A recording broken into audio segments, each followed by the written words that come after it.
Direct Connection is made by MPT to serve all of our diverse communities and is made possible by the generous support of our members. Thank you. Live from Maryland Public Television, this is Direct Connection with Jeff Salkin. Hi, everybody, and thanks for tuning in for Direct Connection. Coming up tonight, how cancer care is advancing beyond surgery, chemo, and radiation. We will get answers to your questions about the latest breakthroughs. First tonight, a massive and unexpected new plan from Governor Hogan to add new toll lanes on major Maryland highways. Joining us is veteran transportation reporter Robert Thompson. Robert, good to see you again. Great to be here, Jeff. I should say, best known as Dr. Gridlock of the Washington Post until your recent retirement. Yes. But they've not anointed a new Dr. Gridlock. No. So we'll call you Dr. Gridlock Emeritus. Emeritus. Thank you very much. Clear indication that I broke the mold. So with those credentials, when you hear about the governor's new plan, what are your thoughts? That first I thought that while I was writing for years, urging top Maryland officials to do something for commuters on the Beltway and I-270, two of the biggest traffic problems in our whole region. It's just agony being a commuter on those interstates every single day. So what we're talking about is in green on this map from the governor's office, I-270 from the Capitol Beltway up to Frederick, and then the whole of the Capitol Beltway, the 495 parts, the 95 parts, everything that's not in Virginia. And then the blue line is the old Baltimore-Washington Parkway. But basically, it would be the same plan where everything would be a mix of the freeway portion, as it currently is, a free road, plus a couple of toll lanes. It's a bit early for me to refer to it as a plan. It's more like a concept. I'm glad it is a concept. I'm glad that the top official in Maryland is calling attention to this problem and pledging to do something about it. But it's really not much more than a request for people in the industry to come forward with ideas on how to relieve traffic congestion on these major highways. What do you think of toll roads like that? The mix, it's not the HOV lane, it's not the HOT lanes, which are high occupancy or toll. This is a hybrid where part of the road's free, part of it isn't. They're doing that and have done that on the Virginia portion of the Capitol Beltway. Well, I hope that viewers will remember the idea that Maryland doesn't do hot lanes. Because folks around our area probably have the experience of driving in Virginia on the high occupancy toll lanes that you just described. It's a very different idea, and it's a very important distinction. Virginia encourages people to get out of their private cars and travel in carpools or on commuter buses. Traveling on hot lanes is free to them. That's not the idea in Maryland. That's not the idea on the Intercounty Connector, and that's not the idea on the express toll lanes north of Baltimore. There's no discount or free ride for carpoolers. Let me remind our viewers, if you have a question for Dr. Gridlock Emeritus, you can give us a call at the number on the screen or tweet your questions. The Twitter address is @MPT News. The thing that makes me a little queasy is this idea of the division, that they're nicknamed by some the Lexus lanes are on the left, and the tolls can be pretty high. And on the right, in the proletariat lanes, you have somebody who may be stuck in traffic, single mom, needs to get the kids from daycare, can't afford the extra $10 a day or whatever. I mean, is that a concern? It's a huge concern, Jeff. I've always said that transportation is a zero-sum game. If somebody else is winning, you must be losing. And that's exactly the way it is on a highway, where you're always looking left and right to see if the other fella is moving faster than you are. And you're especially angry, salt in the wound, if you know that the other guy is traveling faster because he had the wherewithal to pay a toll to do that. That's a real danger. It's a danger politically in terms of getting buy-in to construct toll lanes. And the whole concept of toll lanes is confusing because part of what you're doing is trying to get somebody else to pay to build the highway in exchange for getting the toll revenue. And part of what you're doing in the modern era is trying to manage the traffic through the use of the tolls. And this becomes quite a muddle when you actually put these lanes into practice. People are very suspicious. And there may be a difference between the short run and the long run here. So in the short run, if this all gets built someday, when it opens, everybody's going to be happy because it's going to take the pressure off of the existing gridlock traffic. But over the long term, you have this issue where some think the government is then incentivized to keep things crowded on the right-hand portion of the road to keep the tolls flowing in on the left-hand portion. Certainly is. Let me make one point to you, though, first. I don't see any short run in this whole conversation, starting with the this governor. Isn't going to happen. Nothing's going to happen next very year? soon. No. If there's a spade of dirt turned when Larry Hogan is the governor, even at 2 terms, I would be stunned. This is a really long process, as Virginia has proved to us. But yeah, by the time it all gets done, people supposedly will be paying for a faster trip. But it's a hugely complex issue, and that's part of the reason it takes so long to do these things. There's all kinds of variations on the plan that the governor put forward. You don't have to build toll lanes on the entire stretch of the Beltway. Maybe a private company will submit a plan to do just the northern arc of the Beltway, where some of the worst traffic problems are. Maybe that private contractor will say, yeah, I can build you 4 lanes, but the 4 lanes are going to be elevated. How do you like that? An elevated deck on the Beltway. There's an enormous number of variations. Prone. Let's grab a phone call. Baltimore City. This is Mark. Mark, thank you for the call. Go ahead. Yes, hi. I'll just mention I read Dr. Gridlock's column for years, but anyway, and it was good. My question is, in terms of the Baltimore-Washington Parkway, wouldn't it be better, especially for the environment, to beef up or improve the mass transit, in particular the MARC train service, between the 2 cities rather than cut down a lot of more trees and create all those extra lanes on the Parkway? Great question. Mark, thank you very much. Thanks, Mark. And thanks for the comment about the column, too.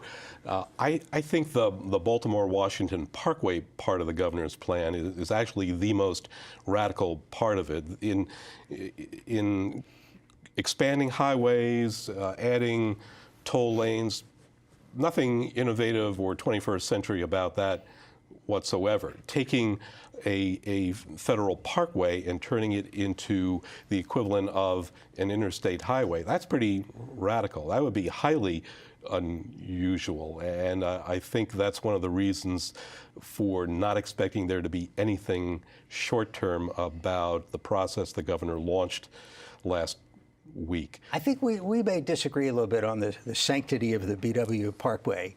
I mean, yes, it's the Department of the Interior. It's technically a park. It's not Yellowstone.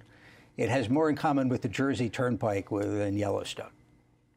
Sure, but consider, Jeff, that all the parkways, every parkway I can think of, including the ones in the D.C. region, like the George Washington Parkway, Clara Barton Parkway, they were purpose-built to serve as links among parks in the federal system, as well as to be pleasant experiences in themselves. They were not designed to carry hordes of commuters back and forth each day. That is a role that was thrust upon them through the failure of local officials to make decisions, hard decisions about transportation projects over many decades. Is there a mass transit alternative? That's what you hear from the environmental community. First, that expanding these roads to the sides will knock down a lot of things. But second, that we need more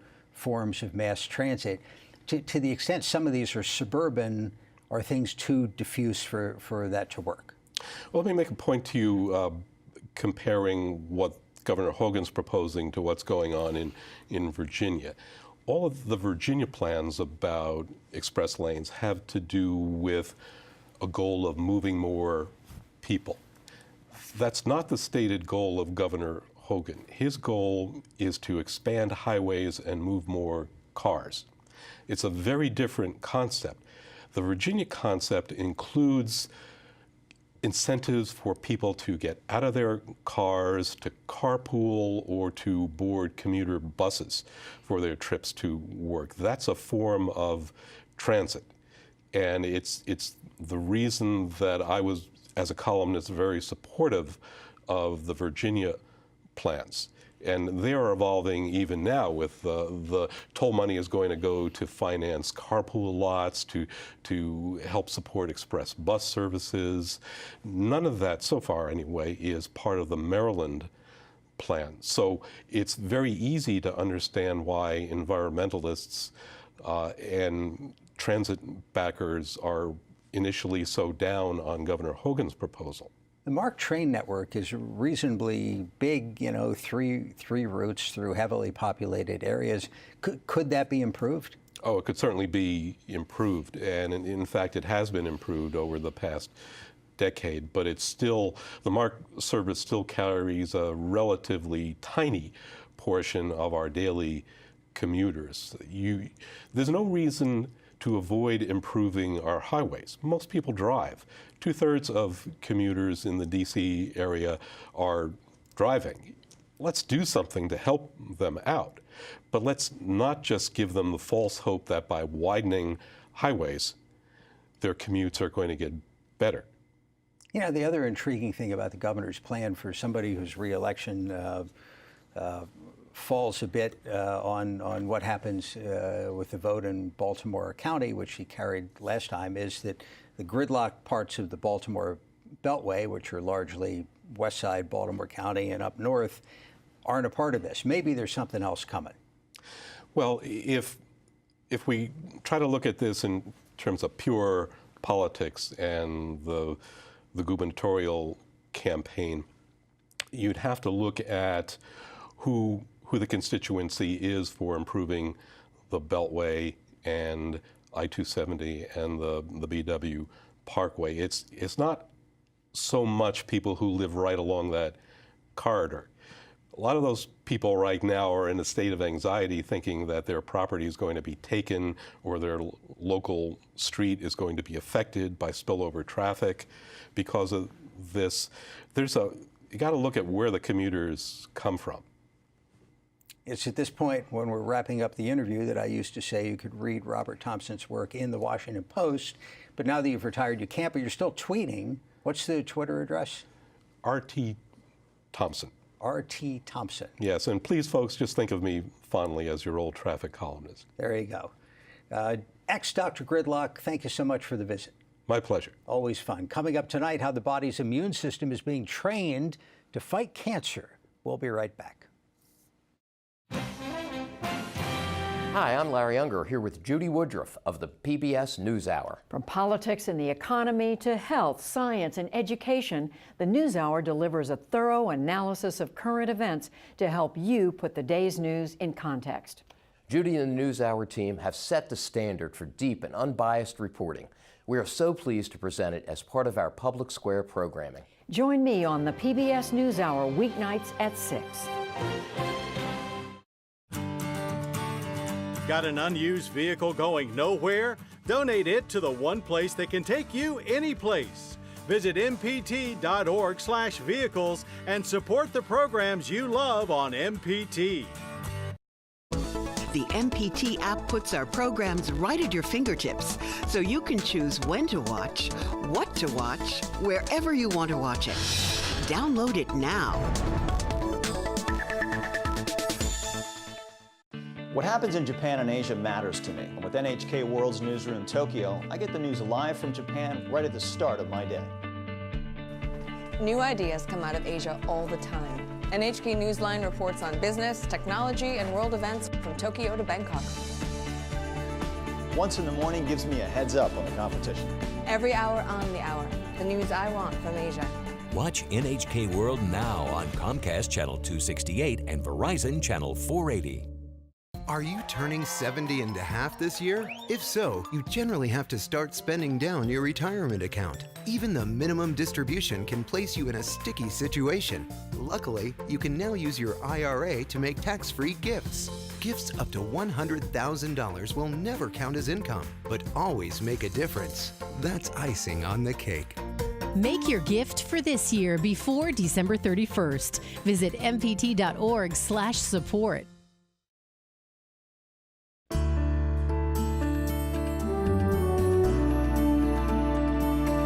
Joining us for this week's Your Health segment is Dr. Aaron Rappaport, the Gary Jobson Professor in Medical Oncology at the University of Maryland School of Medicine and Director of the Blood and Marrow Transplant Program at the University of Maryland's Marlene and Stuart Greenebaum Comprehensive Cancer Center. Doctor, thank you for being with us. My pleasure. Last time we were sitting here was with Gary Jobson for a whole program we did on his efforts to raise money for your work. And one of the things you've been focused on is immunotherapy. In layman's terms, if you can, what is that?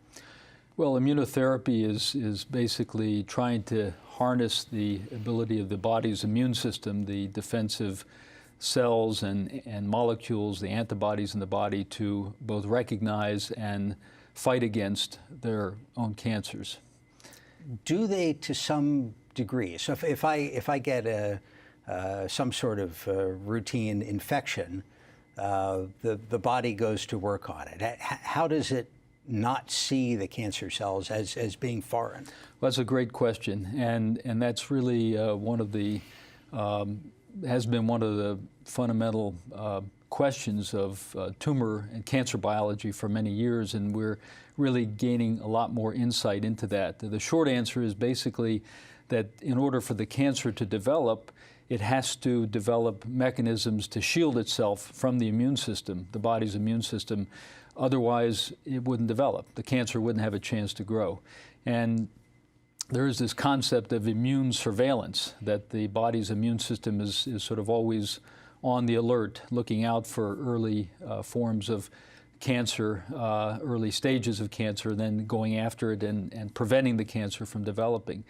And presumably what happens is the cancer evolves, develops some ways of shielding itself from that immune surveillance, allowing it to grow and to sort of become invisible to the body's normal immune system. So in terms of the broader toolkit of cancer doctors everywhere, surgery, chemotherapy, radiation, what does happening immunotherapy mean? Well, it means many different things. I mean, the advantage of immunotherapy is it's very systemic. It can get to anywhere in the body. Surgery, radiation therapy tend to be local therapies. They tend to be effective for cancers that are in one place or a very limited part of the body. Chemotherapy and immunotherapy lend themselves to cancers that are much more widespread, and even also to cancers that may be localized but that may be resistant to the more traditional forms of cancer therapy. In your 20 years at the University of Maryland, all sorts of new medications have been introduced, including some incredibly powerful drugs in the cancer toolkit. Are those newer medicines something different than immunotherapy? Gleevec and stuff like that. Pardon? Gleevec is one, perhaps? Yeah, so Gleevec. So one of the exciting developments in cancer therapy was the area of targeted therapy. So developing small molecules that would go to cancers and get into cancer cells and target certain pathways that were uniquely activated and driving cancer growth.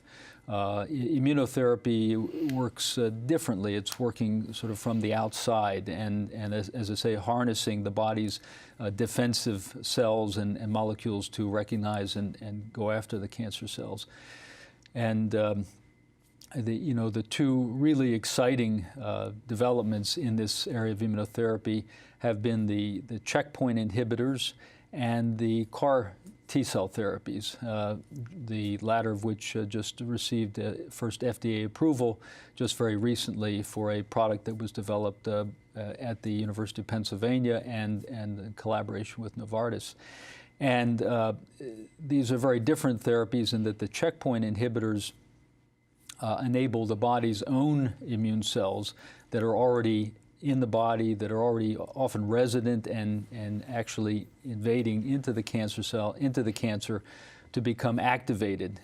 These are drugs, antibodies, that actually take the brakes off the immune cells that are already in the body and get them going to fight against the cancer that is there. And this form of therapy is widely applicable. It's applicable to a number of different solid tumors, as well as blood cancers like lymphoma, Hodgkin disease, and others.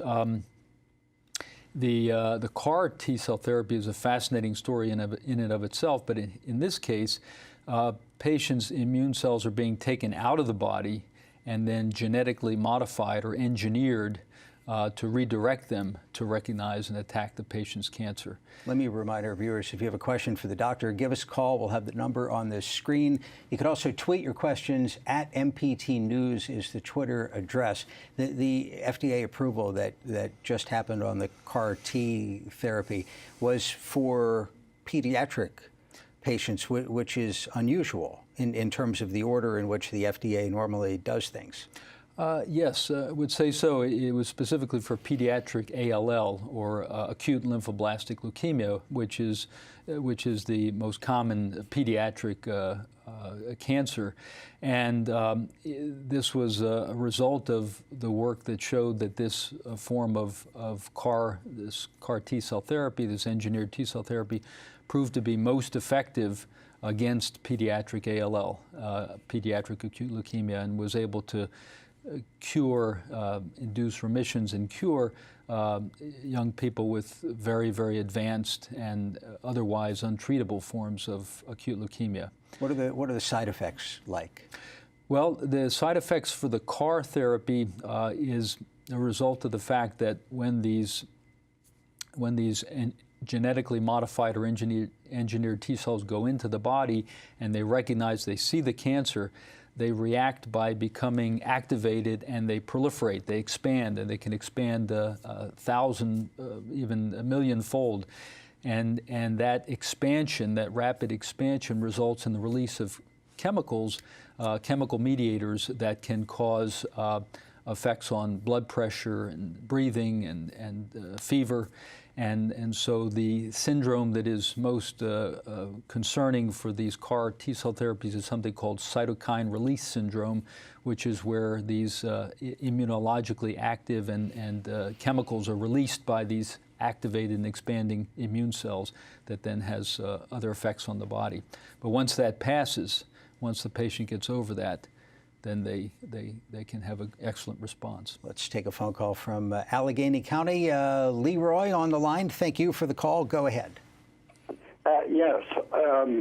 My question was this. I went through radiation treatments, and then they thought, the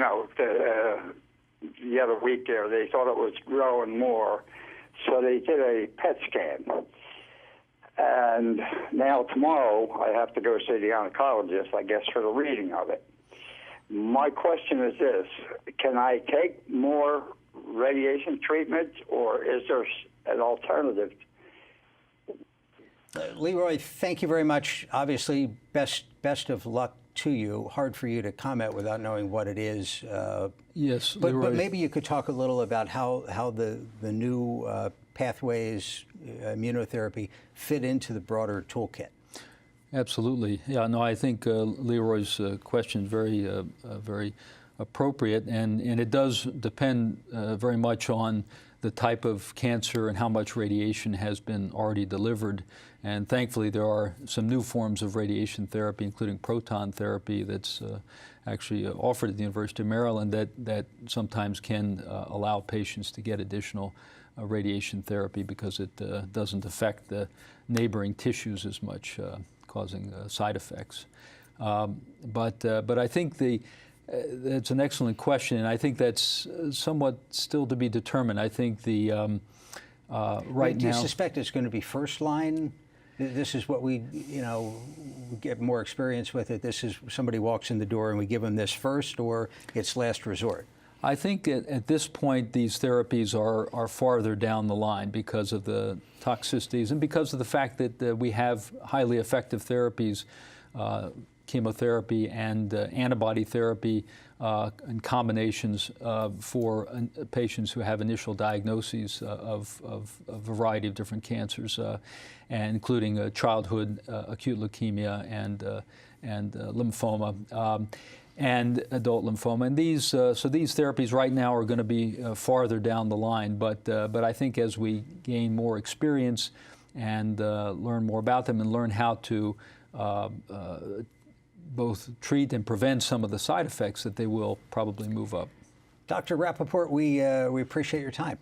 Thank you. Thank you, sir. Great to be here. Thank you for joining us for Direct Connection. We're back Thursday with Your Money in Business. Have a good night.